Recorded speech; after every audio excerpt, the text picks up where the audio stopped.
Baik Wargi, pada sore hari ini sedang berlangsung kegiatan latihan bersama Cup.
Pokoknya bagi warga yang mau ikut latihan boleh datang ke Padepokan Seni Wayang Sunda Jalan Kota nomor 2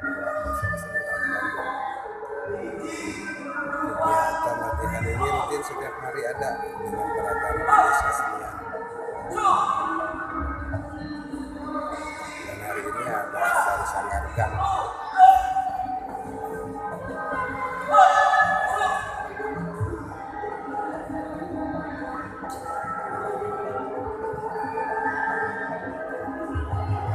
Demikian laporan dari Padepokan Seni Wayang Sunda. Jangan lupa like, comment, share, dan subscribe.